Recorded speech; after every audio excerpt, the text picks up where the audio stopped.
Gradska opština Vračar usvojila je akcioni plan za sprovođenje strategije za unapređenje pristupačnosti Gradske opštine Vračar za period od 2018. do 2020. godine sa utvrđenim merama intervencije.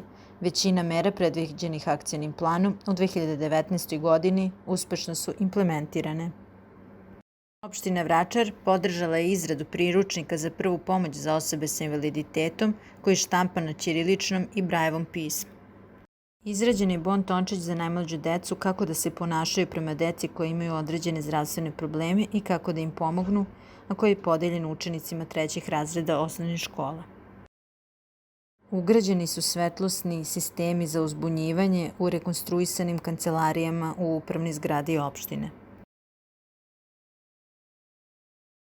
Uz podršku opštine, u Domu zdravlja Vračar ugrađena su vrata sa automatskim otvaranjem, postavljene su taktilne staze ispred ulaza i u holu, nabavljena je taktilna tabla sa informacijama o rasporedu ordinacija, a na šalteru je postavljena indukciona petlja za amplifikaciju govora.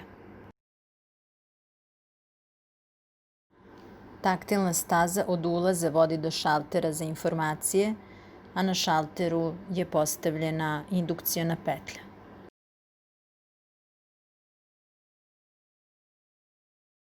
Taktilna staza od ulaza vodi do taktilne table sa informacijama o rasporedu ordinacija u prizemlju Doma zdravlja Vračar.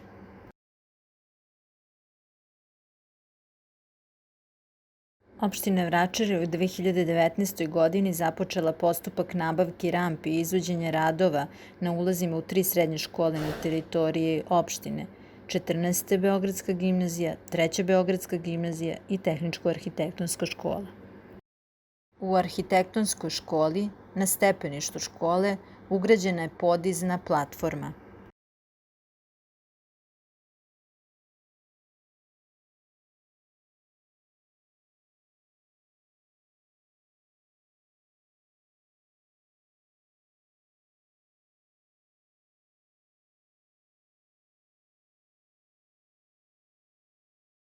Izrađena je softverska aplikacija za tablet sa informacijama o radu Uprave Gradske opštine Vračar i sa informacijama o radu Ministarstva unutrašnjih poslova, to jest Policijske stanice Vračar.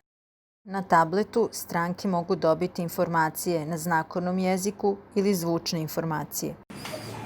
Usluge uslužnog centra Gradske opštine. Pružaju se stručne pomoći i informacije o pravima i pravnim interesima građana i građanki i pravnih lica u postupku pred upravnim organom.